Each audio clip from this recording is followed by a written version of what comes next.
بسم اللہ الرحمن الرحیم۔ اللہم صلی علی سیدنا محمد وعلی آلہ واصحابہ وبارک وسلم۔ تمام ناظرین کو السلام علیکم۔ میرے دوستو، اللہ تعالیٰ کو نبی کریم صلی اللہ علیہ وآلہ وسلم کا ذکر کرنا بہت زیادہ پسند ہے، اور اللہ تعالیٰ نے اسی ذکر کو کرنے کے لیے فرشتوں کی ڈیوٹی لگا دی، اور ساتھ ہی قرآن مجید میں ارشاد فرمایا، بے شک اللہ تعالیٰ اور اس کے فرشتے نبی کریم صلی اللہ علیہ وآلہ وسلم پر درود پڑھتے ہیں۔ اے ایمان والو، تم بھی نبی صلی اللہ علیہ وآلہ وسلم پر خوب درود اور سلام پڑھا کرو۔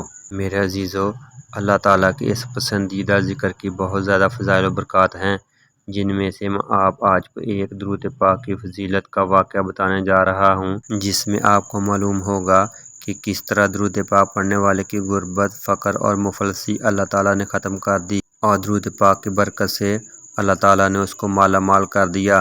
واقعہ کچھ اس طرح سے ہے، ایک شخص بہت ہی زیادہ محتاج، تنگ دست اور غریب تھا۔ اس کے حالات اس قدر تنگ تھے کہ اس نے رزق کی تلاش میں گھر سے نکلنے کا فیصلہ کیا، اور اس شخص کو یہ معلوم نہیں تھا کہ وہ کہاں جا رہا ہے اور اس کے رزق کا اللہ تعالیٰ نے کہاں پہ بندوبست کیا ہے۔ بس وہ شخص راستے میں گزر رہا تھا کہ اس کا ایک مسجد کے قریب سے گزر ہوا، جہاں پر ایک وعظ کرنے والا ممبر پر بیٹھا وعظ کر رہا تھا اور درود پاک کی لوگوں کو ترغیب دے رہا تھا۔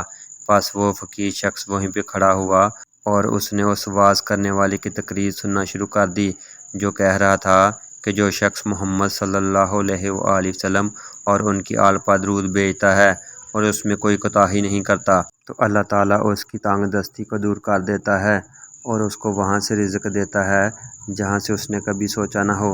اور وعظ کرنے والے نے کہا، اگر کوئی مالدار نبی کریم صلی اللہ علیہ وآلہ وسلم کی بارگاہ میں درود پاک پڑھتا ہے تو اللہ تعالیٰ اس شخص کے مال و دولت میں مزید اضافہ فرما دیتا ہے۔ وعظ کرنے والے کی یہ بات سن کر وہ فقیر راستے میں درود پاک پڑھنا شروع کر دیتا ہے، اور درود پاک پڑھتے پڑھتے اس کا گزر ایک قید خانے کے پاس سے ہوتا ہے۔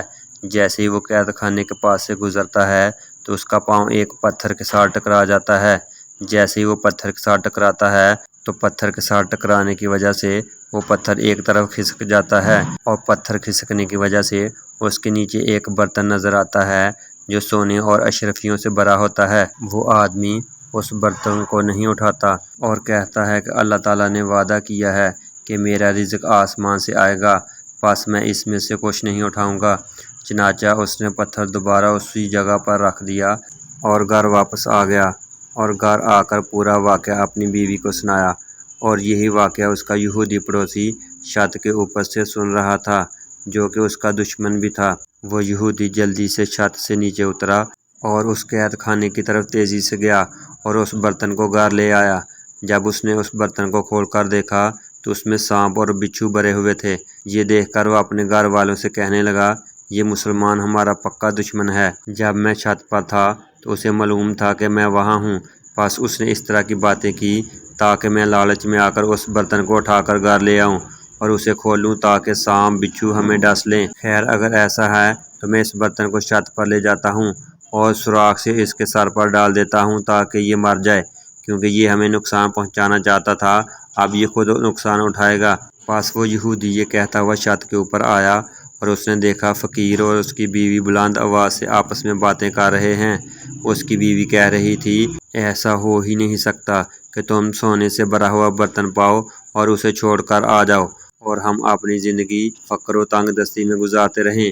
فقیر کہنے لگا، مجھے امید ہے کہ محمد اور آل محمد صلی اللہ علیہ وآلہ وسلم پر درود پاک پڑھنے کی برکت سے اللہ تعالیٰ ہمارا رزق آسمان سے بھیجے گا۔ اتنے میں اس یہودی نے برتن کا منہ کھول کر فقیر کی جانب کر دیا۔ فقیر نے دیکھا کہ اوپر سے کچھ گرنے کی آوازیں آ رہی ہیں۔ فقیر نے جب چھت کی اوپر طرف دیکھا تو گھر کے سوراخ سے سونا اور چاندی گر رہے ہیں۔ یہ دیکھ کر وہ خوشی سے محمد اور آل محمد صلی اللہ علیہ وآلہ وسلم پر درود پاک پڑھنے لگا اور سونا چاندی جمع کرنے لگا۔ جب یہودی نے دیکھا کہ اس برتن سے تو سونا چاندی نیچے گر رہے ہیں تو اس نے پلٹا اور دوبارہ دیکھا، مگر اس کو وہی سانپ اور بچھو نظر آئے۔ چنانچہ اس نے دوبارہ اس برتن کا منہ نیچے کی طرف کر دیا اور بقیہ بھی نیچے گرا دیا۔ اس وقت یہودی نے سمجھا اور کہا کہ اس بات میں کوئی ضرور غیبی راز ہے۔ پھر اس کے ذہن میں آیا کہ یہ واقعہ جناب موسیٰ علیہ السلام کے زمانہ کی طرح ہے کہ دریا کا پانی کبتیوں کے لیے خون اور سبتیوں کے لیے پانی تھا۔ بس اسی وقت اس نے فقیر کو بلایا اور سارا واقعہ سنایا۔ فقیر نے اللہ کا شکر ادا کیا اور درود پاک کی برکات سنائی۔ یہ سن کر اس یہودی نے کہا، اپنا ہاتھ بڑھائیں، میں مسلمان ہونا چاہتا ہوں۔ یوں درود پاک کی برکت سے فقیر دولت مند ہو گیا اور یہودی کو اللہ تعالیٰ نے دین کی سمجھ عطا فرمائی اور وہ مسلمان ہو گیا۔ تو میرے عزیزو، یہ اتنا بڑا واقعہ جو درود پاک کی برکت سے رونما ہوا، تو ہمیں بھی چاہیے اگر ہم بھی اپنا فقر، تنگ دستی، غربت کو ختم کرنا چاہتے ہیں تو نبی کریم صلی اللہ علیہ وآلہ وسلم پر کثرت سے درود پاک پڑھیں۔